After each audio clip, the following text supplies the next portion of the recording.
దొండకాయ తాలింపు చేస్తున్నానండి. ముందుగా దొండకాయని ఉడికించుకున్నాను.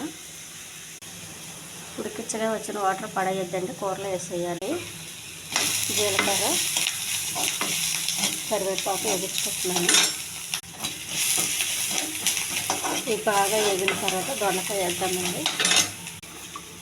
ఇది దొండకాయలు వచ్చిన వాటర్ అండి.